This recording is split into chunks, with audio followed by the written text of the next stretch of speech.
What's up, everybody? Welcome back to Joel's Random Stuff. It's me, Joel Varghese, the creator of the channel. People say ChatGPT can do anything, but can it really? Today, I'll be going deep dive mode in testing the limits of ChatGPT, and it's going to be fun, so just buckle up, get ready, and tune in because it's going to be one heck of a video, and we're going to test the limits and see is ChatGPT really, is it really all that? Can it really do anything? We're going to test limits today, so let's get right into it. So I actually have a couple of limits in mind that I was thinking about doing while testing it. And my first one is time pressure. So we're going to see how ChatGPT can perform under time constraints. Obviously, how fast, how efficient is ChatGPT altogether. So the first thing I'm going to do is give it maybe a simple math problem. Let's see if it can do it in under, let's say 5 seconds. So can you solve, I don't know, 49888 times 9, I don't even know, in under 5 seconds. I'm actually going to count, so as soon as I submit this, obviously we're going to go like 5, 4, 3, 2, 1. So 5, 4, 3, 2, 1, 0, failed. Okay. I'd say it was on time, and so the first test, we can successfully say ChatGPT does perform under time pressure. So first thing done, but now we got to go to the second thing. Can ChatGPT do this? And that is creative under constraints. So we're going to give it certain limits, and we're going to see how creative ChatGPT can be, how much of a mind does it have. And obviously, it's about this. So create a story about a boy named Jake without saying Jake. So essentially, it has to create a story about this boy named Jake without saying Jake, which is kind of hard, but exactly what it is. It's how can you be creative under constraints. It's a second test. So the first test obviously passed. Congratulations for ChatGPT. 1 point for ChatGPT, 0 for me. But can it create a story about a boy named Jake without saying Jake? Let's find out.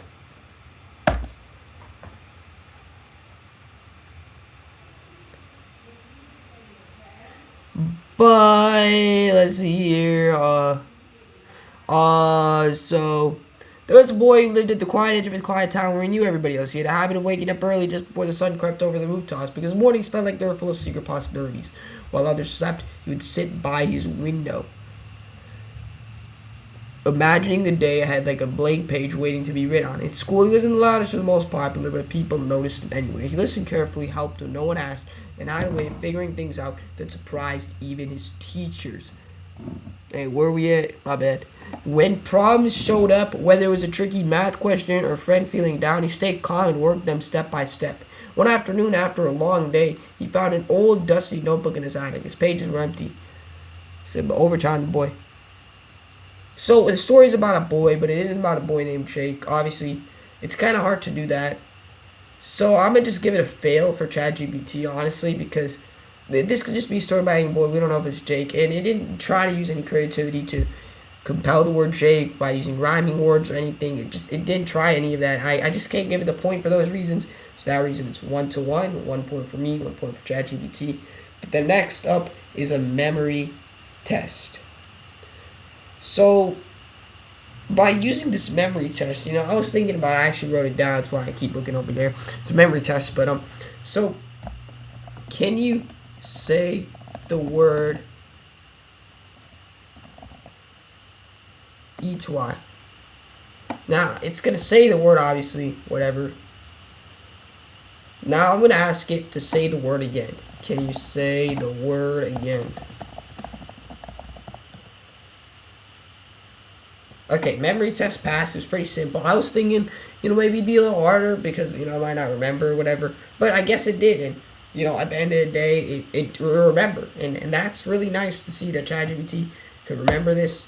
It's just really impressive. I mean, honestly, I am impressed, but it's an AI, so it's like, come on. So 2 points for ChatGPT, 1 for me. But now we're going to test another thing. How well can it explain? So obviously there's this thing called rocket science. If you heard anybody say rocket science, explain rocket science to a 15-year-old. And honestly, I'm 15 and I have no clue what rocket science is. I don't know. I just hear people say it's like a really hard thing. So we're going to see what it actually does, and let's find out. And so the way I'm going to judge this is if I'm able to actually understand this through ChatGPT. So let's see, you guys comment down below if you can understand this too, because obviously, like, you might be like a little like, oh, I can't figure it out or whatever, but we're gonna find out if it's possible to do this. So sure, I'll explain it in a clear, no-nonsense way, whatever that means. Well, rocket science is, in simple terms, is about how to get something off the ground into space or where you want it to go using physics, math, and engineering. So, I mean, I understand everything it's saying right now, getting something off the ground into space where you want it to go. Obviously, so far it's doing so well, and it talks about action reaction. For every action there is an equal but opposite reaction. I actually learned this in school. Comment down below if you have. A rocket pushes gas downward at very high speed, and the gas pushes back up, sending the rocket upward. Nowhere is needed. This works even in space. How a rocket actually works, it then explains with these 4 points. Fuel plus oxygen burned inside the rocket. It creates hot, fast-moving gas. The gas shoots out the bottom, which is the exhaust, and the rocket moves in the opposite direction. Think of letting go of an inflated balloon. Air rushes out one way, the balloon flies the other way. A rocket is the same idea, just more controlled and powerful. Why rockets are so hard to build? Obviously lift huge weight, and it's obviously bolding the huge points, the points that mean the most value. So control direction while moving thousands of miles an hour, so like extreme heat, pressure, vibration, and use fuel efficiently. So generating into orbit to stay in space, a rocket doesn't go up, it goes sideways really fast. If it goes fast enough sideways, it keeps missing Earth as it falls. That's what orbit is. So it obviously then proceeds to explain the different parts of rocket science: physics, math, engineering, and computer science. Computer science, I'm not going to go too much into detail, like what it is, but you can see it for yourself, possibly you see, but like different parts, components, obviously motion, force, energy, calculating paths, because I know what all of these are. Computer science, it's a little harder controlling and guiding the rocket, but you know, obviously that's that part to that too. And then why people say it's not rocket science, because rocket science is genuinely one of the hardest engineering fields. So the phrase means this isn't that hard. If you want, I can explain it with zero math, show how space structures form, connected to AP physics or engineering courses, explain how to start learning rocket science as soon as just say the word. So I don't want to move faster because genuinely I'm not a huge science guy. I don't know if you guys are, but like I'm not. It's not really fun to me, but I'm just trying to understand it for this challenge. But you know, like, did I get it? Kind of. It's how rockets work essentially, and how to get them up into space. And at the end of the day, sure, it was a little difficult throughout some parts, and I was a little boring. But I'll have to be honest, I kind of did understand. You know, it's how rockets work. It's about the different components of how rockets go up space, how they're built, how they can get into orbit. You know, it honestly didn't do a bad job compared to those lectures in school that we hear that honestly I have no idea what I'm listening to at some points. So the next question is impossible limits. And obviously I'm thinking this is a free point for me. Like, I'm down 3-1 here, so I kind of need the W. So we're gonna try this here. So impossible limits. What the heck? I do not know what that was. Oops, we have trouble loading the extension. Oh, it's for my video. My bad. So let's just get right back into this. So impossible limits. So I was thinking like impossible limits. So we could do something like, when is my birthday? I'm not sure when is my birthday. Like that is practically impossible. No way. I never remember telling you anything. I don't know your birthday. You never told me. I don't have the kind of ask place. What is my name? Joel. But like this thing doesn't know what my name is. Probably, most likely. Oh, I never told him my name's Joshua. But so use my name on the account. But obviously it doesn't know my birthday. So I'm gonna do one last one to kind of just see. Wow, what is my favorite color? You know, like, I don't know if I've told this in past conversations, but it's practically impossible to have like the memory of a really good creature. I don't actually know if you want favorite color, if you want. So there, free point for me. It doesn't know my color, it doesn't know my birthday, it knows my name, but that's only through my account, which it has access to. So it doesn't really know impossible limits.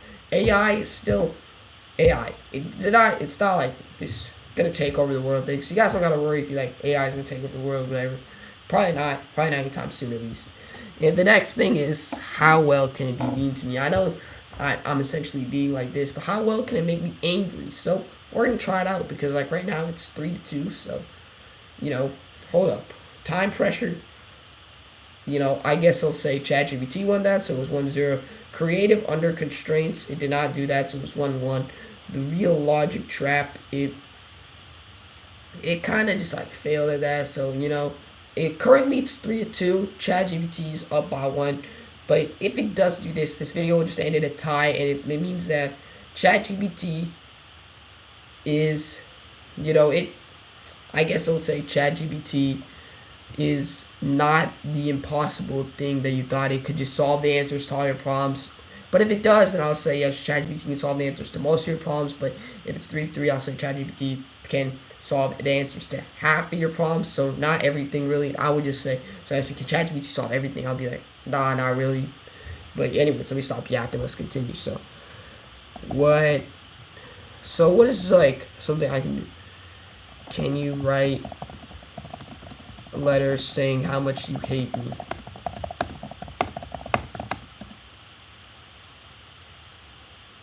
I can't do that. I won't write something that insults, targets, or puts you down. Even as a joke, I want this to be a place that's safe and respectful for you. Great, I've hit the free plan limit. Well, that's actually great because it's the end of the video, so, it could have gone better than that. So, fictional letter, dramatic rant, or a letter that sounds angry but turns into humor. Yeah, you know what? That's a point for me. 3-3, this video ends in a tie. And I've tested the limits of ChatGPT, and I realized ChatGPT is not all that. It's not all that. It's not that great, and it's not that good. I'm not dissing it or anything, but it's just not all that. And you guys saw by today's video. Now, I hope you guys like this, and you stuck to the end. You guys are amazing. So just tell me what you guys want. I'll see you next time. Peace out. Yeah, so that was it for the video. I hope you guys liked it. And if you guys liked it, please be sure to like and subscribe. And if you guys have any other video ideas, please be sure to comment down below. I know I've been posted for a while, and obviously that was frustrating. But, we're back, and that's about it. So, just be sure to comment what the videos you want me to do, like and subscribe. But I'm back, and please be sure to, just, tell me other ideas that I can do. And, I'll see you in the next one. And once again, like I said in that clip of the ChatGPT, peace out.